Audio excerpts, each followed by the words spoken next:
Hello, you're just in time for another truly scrumptious episode of It's Always Sunny in Hollywood, brought to you by the usual suspects. I am Patrick. I am Red. And I'm Lugia. Yes, you two have me, and I have you too.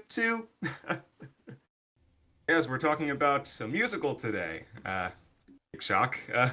But speaking of musicals, gentlemen, if Broadway had a right arm, it would be complete again. You know why? What happened? Sweeney Todd is coming back. Oh shit, really? Yes. Nice. Coming back next spring, starring Josh Groban and Annalay Ashford. Oh, Josh Groban, I know him. Yeah. I think I've heard the name before. He sang the main theme from Polar Express. Okay, yeah.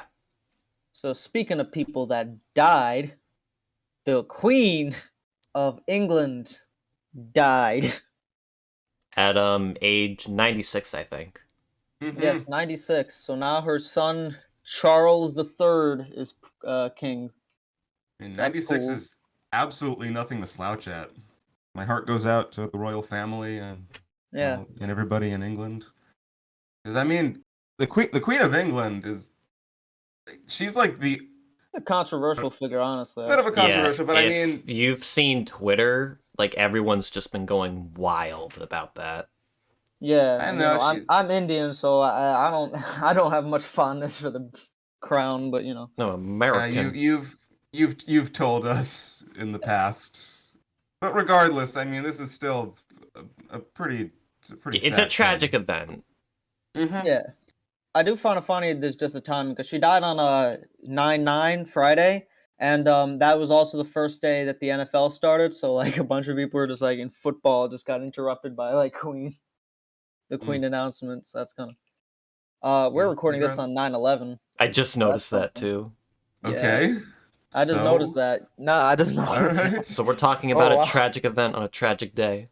But anyway, speaking of horrible tragedies, Sands beat Yes. Reagan. What? He is now the #1 Tumblr sexy man. Reagan was that for a while? So Reagan, there's been this trend recently where Reagan has been winning a bunch of Twitter polls for things that he shouldn't be winning. Like he won like I should clarify, this is Like a best completely anime different girl. Reagan. This is not Ronald Reagan. This is like Oh, it's not. Oh. oh no, yeah, this is Oh. Reagan Okay. from the cartoon Mob Psycho. Oh. Wait. What cartoon? Mob Mob Psycho Psycho 100. Oh. You'd like it actually. It's really funny. It's got a very wholesome element to it. It's basically about this child who has the power of God. Who To be real, the only cartoon Reagan I know is from Inside Job. I've not seen it, but I do know the main character's name is Reagan. Yeah, no, this guy's a con artist with the heart of gold. That's what his character is. All right. I'll look into it. In the manga, he's just a con artist. The heart of gold thing is an anime original, but still. Got it. But yeah, he lost a poll to Sans, and Toby Fox, the creator of Sans, wrote this whole like fan fiction about it, which is kind of funny. Well, this is entirely news to me. This is what, Twitter? Yes, Pretty much. Twitter. I'm not on Twitter, so. Twitter, the premier social media app, I guess, because I don't know, Tumblr died and no one uses Facebook anymore. So you know the Onceler? Sans is that status now. Yes. Okay. The Onceler used to be Twitter, Tumblr's #1 sexy man. That I knew. Yes. But I am not familiar with the Sonic Frontiers news. What's that? Basically. Oh. Oh, do you want to do this? I was just gonna say we got our first listen to some of the music, and Yeah, we my have the God, main theme and the ending theme. the ending theme, Vandalize, dude. I've been listening to that on repeat the past few days. It's so damn good. Did I you have know not heard that's of it. actually a clean version that they're using in the game? Yes, I do know. They say the F word in the official Fuck version. the pain away. Hell yeah. They 90s. say fight though in the Yeah. Sonic one, right? Yeah. Hell yeah. Bring back that 90s edge to Sonic. And the main theme, I'm Here, that's so good too. If they don't have that as an orchestral version for the final boss, like, that's a missed opportunity right there. I'm looking forward to Sonic Frontiers. Yeah, I'm having pretty high hopes for it now. That looks interesting. Speaking of interesting news, D23's been going on. I believe today's the last day. some pretty neat announcements, but one stood out to me above all the rest. Do you guys follow D23? Nope. Yes, I heard a little bit of it. The Indiana Jones 5 and stuff like that. Like, literally yesterday, I was talking to a coworker and he mentioned it. I'm like, wait, that happened? Like, Yeah. I don't follow it at all. Well, there's one announcement that absolutely stood out to me as completely unexpected. They're making a sequel to Inside Out. Okay. Yes, They are. they're also making a sequel to Enchanted. That's old news. That is old Yes, news. but they actually showed like a clip of it. Uh-huh.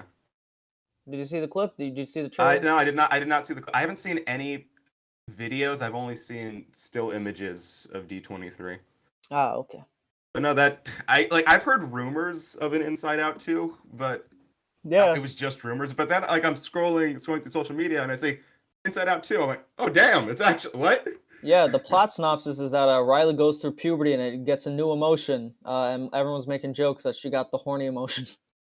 I mean, I'll say this. That does intrigue me. I mean, of all the Pixar movies, this seems like the most logical to make a sequel to, besides The Incredibles. Yeah. But what kind of confuses me is that, based on that synopsis, in the first Inside Out, we got glimpses into other people's heads, and they all had 5 emotions. So is this just like a specific puberty emotion that's just guess. there for puberty? I don't know. We'll see. It doesn't come out until 2024. We'll see. All right. Before we actually jump into the movie, I want to talk for a second. Me and Lugia saw Jaws again Yeah. in IMAX. A year after we did the episode. Indeed. We've been talking about Jaws a lot lately, I've noticed. Jaws 2. Yeah. I Yeah. compared Nick to Jaws when I saw that. Yeah.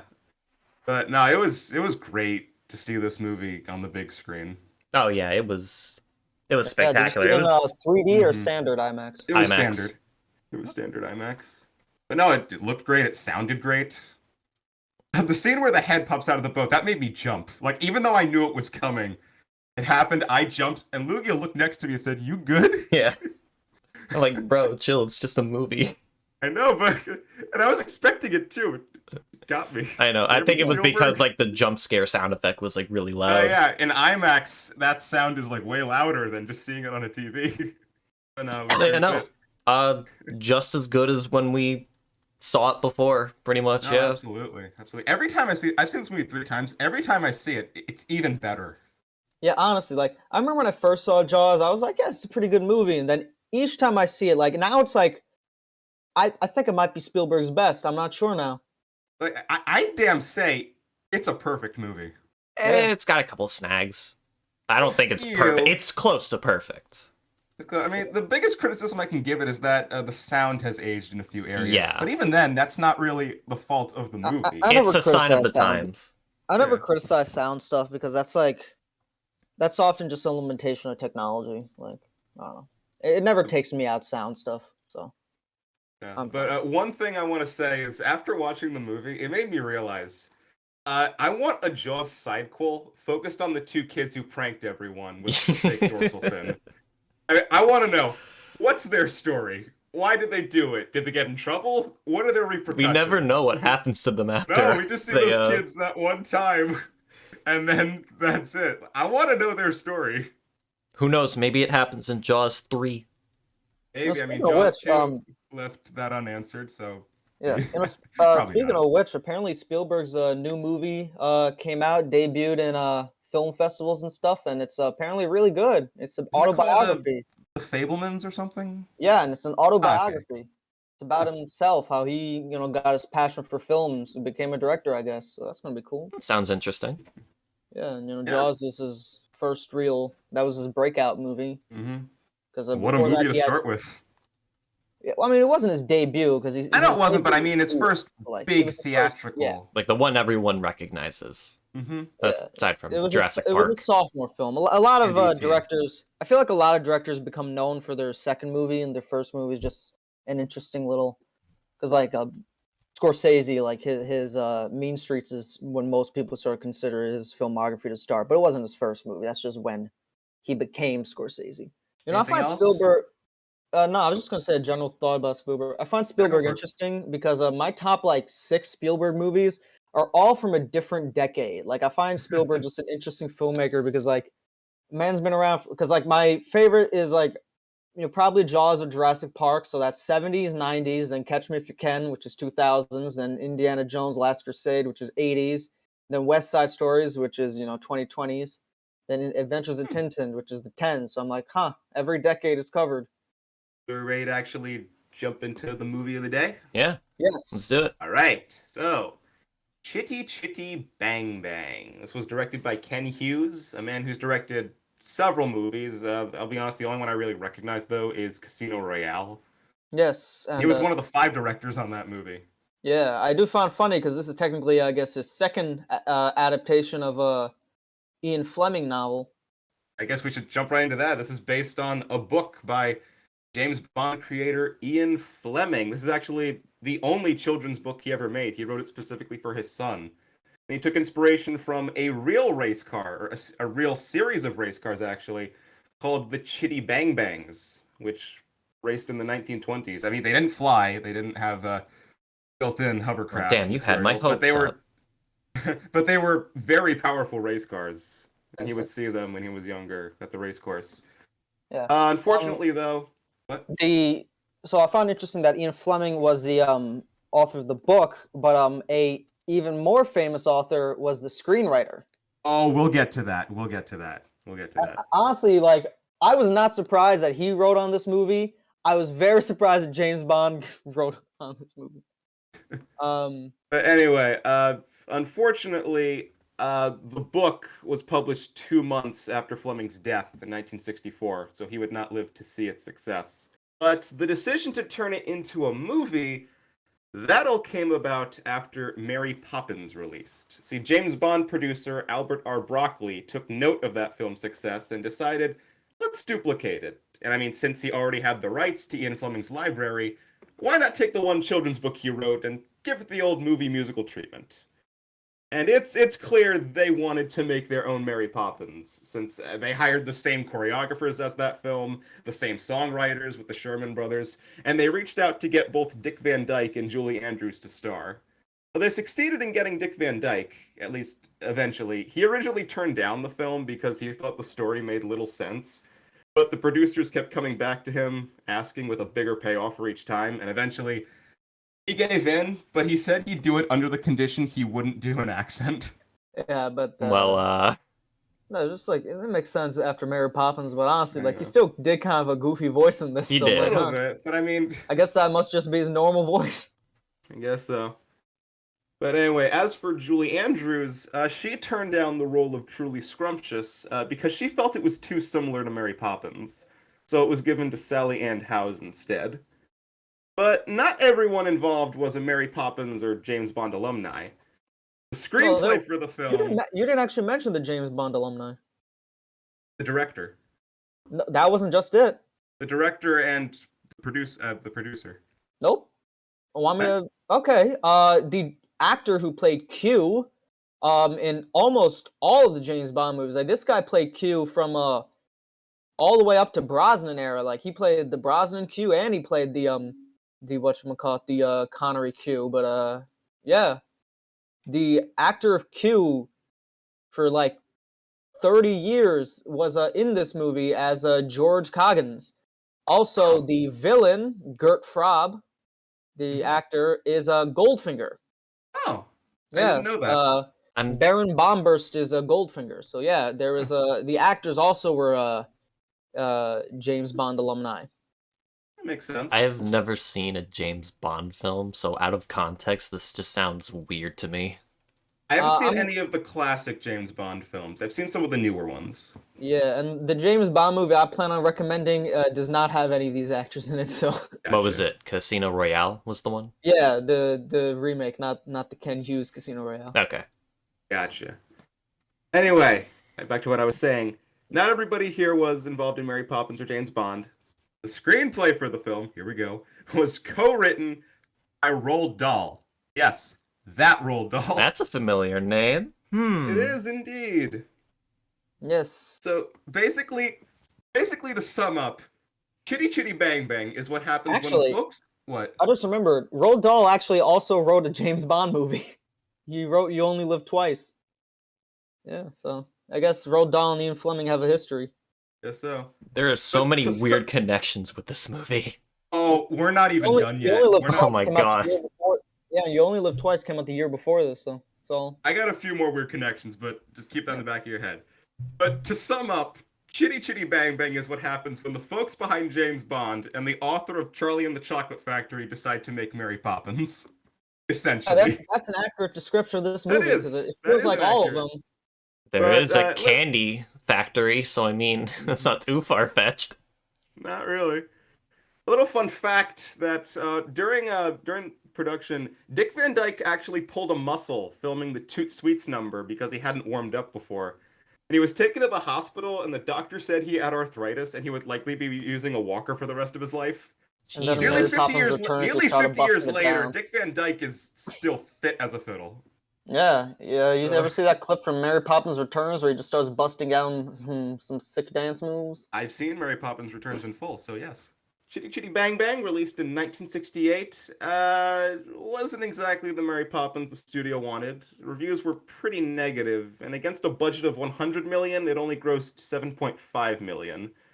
Though the film did garner an Oscar nomination for Best Original Song, that was pretty much it. This was not really a big hit. What song would that be? Was it the theme or another Yeah, the song? theme song. Okay. The title song, Chitty All right. Chitty Bang Bang. The one that will never, ever leave your head. Ever. Though in later years, the film would be reevaluated. It's now seen as a classic. It has a 69 on Rotten Tomatoes, a 6.9 on IMDb. So I guess this also would have been appropriate for episode 69. If only we knew. If only I knew. This is the most 6.9 movie in existence, I guess. But a few other fun facts about the movie. These are where the weird connections come in. Apparently, singer-songwriter Phil Collins claims to have been one of the extra kids in the movie. He played Vulgarian Teen. That's what he's credited as. Mm-hmm. And this is a pretty crazy one. So during production, six Chitty Chitty Bang Bang cars were made, but only one was fully operational. In 2011, the one fully operational one was put up for auction, and it was purchased by a fellow named Peter Jackson. Yes, that Peter Jackson. The connections just don't stop. But that's not the last of it. Oh my god. Because apparently, once upon a time in like the 90s or something, Michael Jackson tried to buy the car. But they weren't selling it at the time. Jacksons really like Chitty Chitty Bang Bang, it seems. Man, this is already weird. We haven't even gotten to the movie itself yet. Dude, oh my god. Oh, but I'm so okay. Phil Collins and Michael Jackson. What the fuck? Peter Jackson. Oh I don't know, but I was expecting this whole discussion for this movie to get really weird. I did not think the background would be this weird. I didn't know. When I was younger, I didn't know any of the connections. I assumed there would be some Mary Poppins connections, considering Dick Van Dyke, but I didn't know any of the James Bond stuff or the Roald Dahl stuff, and certainly none of the stuff after the movie came out. But I mean, I guess enough beating around the bush. We should probably actually jump into the movie, right? You have another connection, don't you? No, I don't. Okay. All right. I mean, Anyway, no. I time got to nothing talk else. about the movie. How should I go about describing? There are one of three ways I can describe the plot. I can give the incredibly brief synopsis, a bit of a more detailed synopsis, or a full analysis. Go ahead with the full analysis. I want to hear what you have to say about this movie's story. Okay.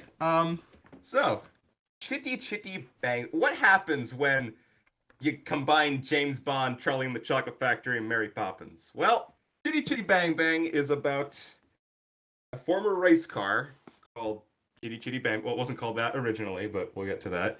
It crashed. It was a successful race car, but it crashed. It's now in a junkyard. These two young children want the car. Their father is an eccentric inventor who can't invent a successful invention for the life of him, but he wants to create a successful invention in hopes of raising money to buy the car. He invents a candy that's a whistle, but it gets rejected because it attracts dogs with its high-pitched whistling. So then he goes to a carnival where he tries to cut someone's hair to get money. That backfires, so he joins a traveling singing dancing group becomes successful with them, buys the car, fixes it up, and takes his kids to the beach, as well as this pretty woman who saved his children from almost being run over earlier in the movie. Then pirates show up, and the car can drive on water. And apparently there's this king in a far-off land called Bulgaria who wants the car for himself, so he sends 2 spies to get it. And then it becomes Looney Tunes with how they try to get the car, but then they accidentally kidnap the inventor's father because they think he is the inventor. So now the inventor and his kids and the girl need to go to a far-off land in order to save the grandfather and the car, but then the kids get kidnapped because this kingdom outlaws children. And you see what I'm talking about? How when you describe the plot in detail, it's absolutely nuts? Yes. Even when you watch it, it's still absolutely nuts. So that's as best I can put it right now. Basically, it's about a magical flying car, and it just goes all over the place. Okay. Red, you've never seen this movie before. I have Tell not. me your thoughts. Tell me your thoughts, please. Here's the thing. Once I saw the aesthetics of the movie and all this stuff, I was like, all right, this is gonna be some goofy road doll type shit. So I was actually able to accept the plot perfectly fine, and because of that, I enjoyed myself. I liked it a bit. I don't think it's as good as Mary Poppins, but I did like it more than Bye Bye Birdie, and I enjoyed Bye Bye Birdie a lot. I thought this was a good movie. Visuals are certainly the visuals were definitely good. I do find it funny though this came out the same year as 2001. I was like, man, I almost feel bad for it because these are some good visuals, but stacking it up against a couple of the other movies that came out this year, it definitely was probably a bit of a disappointment. But it's a good movie. I liked it. Lugia? So I think I mentioned last time how it's been years since I saw this movie because I did see it in full once, and I only remembered 3 things from that initial experience. The theme song, which, as you said, never leaves my head, and it never will. Ever. The car can fly, and there was one more thing. Was it the child catcher? No. Because I know the child catcher scared a lot of kids when they were young. The candy store. It was the candy store. I remember that. Ah. Everything else, it was like I was watching the movie completely blind again. And remember what I thought on Speed Racer? Mm-hmm. I had a very similar reaction to this movie. I'd say I like Speed Racer a bit more, but yeah, I don't know. Racing movies gotta get a little bit crazy to. Guess so. I mean, Yeah. when the movie Next starts we'll off with the talk about- racing, were you expecting it to become this wild escape movie? honestly, No. I thought, and I think my memory is just a blur because of this, I thought this movie was going to be about racing. But no, it was not. It was something completely different, which is fine. The racing stuff actually took me off guard because I never heard about any of the racing stuff when I was more familiar with the other things. So when the racing thing was happening, I was like, oh, okay, cool. Is this the right movie? No, I was just like, all right, cool. I expected, just because this had a Disney vibe, I was like, oh, this is probably going to be like the Herbie movies or something like that. It did not. I grew up with this movie, so I may have a bit of a nostalgic bias. I really like it, but I'm not gonna deny it is a mess. But it's a pretty fun, charming mess. Like, I'm gonna be honest, I would still say it's good. But yeah, my only it's real criticism is I do think it's a bit the length got a bit much. this movie is 2.5 hours. I feel like this is a movie that I feel like it's one of those movies that should be under 2 hours just because of I don't know. I'm trying to imagine a kid in the 60s watching this. They're having a good time, and after a while they're like, God damn, it's still going? Holy shit. I'll put it into perspective by saying this. It takes approximately 54 minutes for them to say the title of the movie. Yeah, the first hour of the movie is dedicated to trying to get the car. Yes. And then it turns into a cartoon after The that. thing is, I really like the first hour of the movie. It's just it's got a very nice, relaxed vibe to it. So I don't know. I wouldn't want to change the first hour, but I don't know what wouldn't you'd either. cut. I don't know what you'd cut, but it's too long. Now, the second half of the movie. Okay, so I was perfectly fine with the beginning. It was a little long, as you said, and I do feel like you could probably cut some of it out just to save up on time. But when you get to the beach and when Dick Van Dyke's character like starts telling the story of like the Baron and the pirates and how they want the car, I'm like, okay, this is just make believe, and now they're just doing this whole fun thing where they're escaping from the pirates, and the car becomes a boat and then a plane. And then they just play it straight for the rest of the movie. And I'm like, is this still the story? Or is this just reality now? I was so fucking confused as to what I was seeing. Life? Is this just fantasy? Exactly. Becomes like And it wasn't until the very end where we just see them back on the beach. And I'm like, okay, guess that was just still the story. I don't know why they just played it straight throughout most of that, but all right, here we are again. Actually, apparently I read somewhere that the decision to make it all fantasy was a last-minute change. I'll be honest, I don't really agree with it. That essentially means the whole movie is about a father who makes a car and takes his kids to the beach and tells them a story and then decides to marry a woman he met, like, for one day.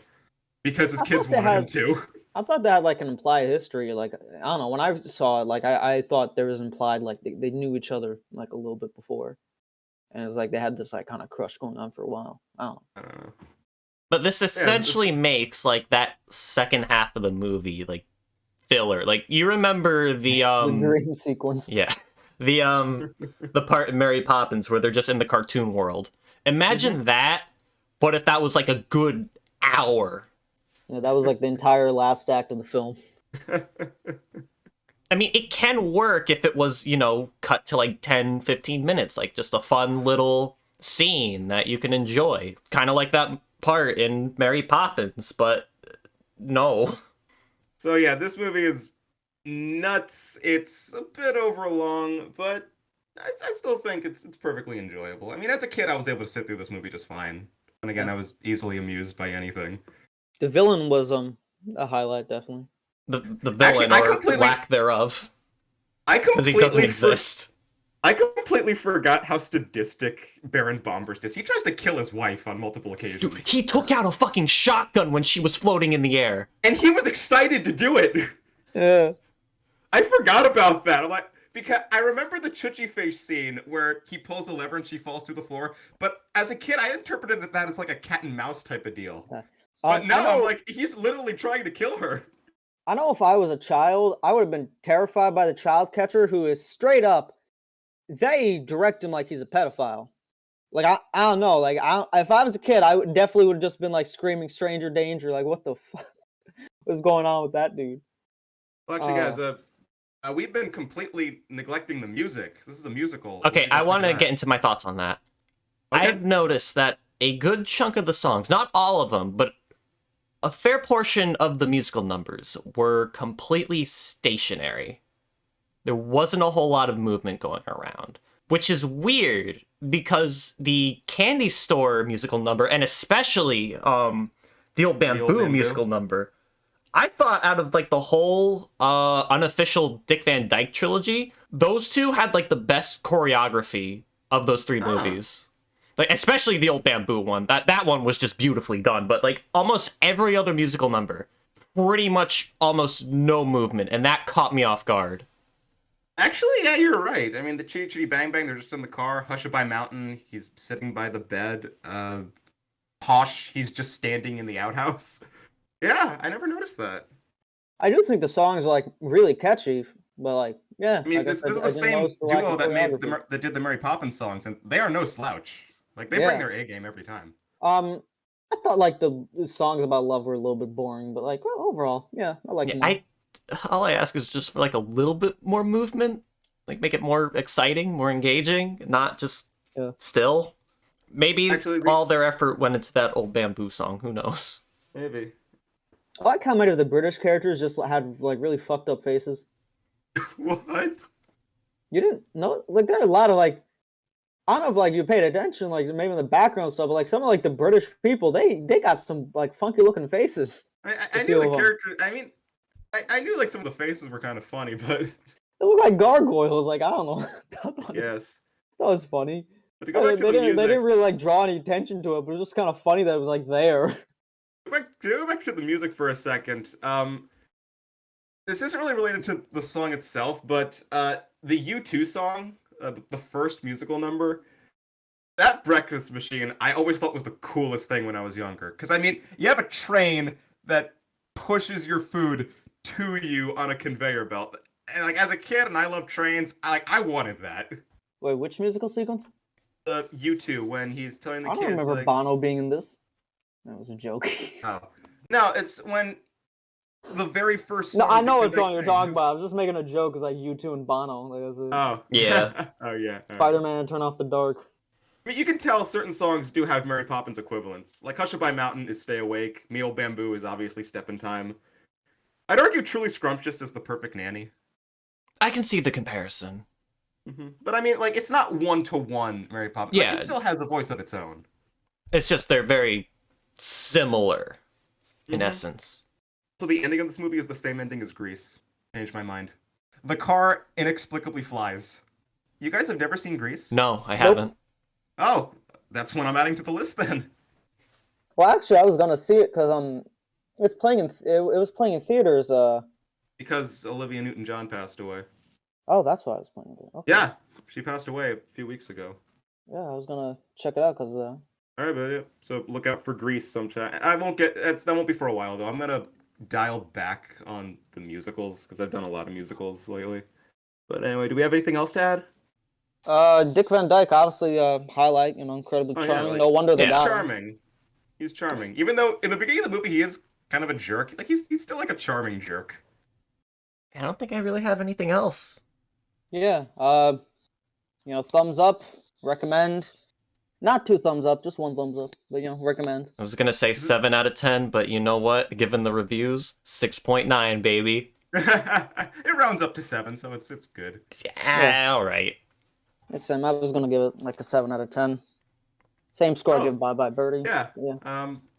Yeah. I like Bye Bye Birdie more than this. I think this is probably like my least favorite of the unofficial Dick Van Dyke trilogy. It's still good, but it left me bewildered, to say the least.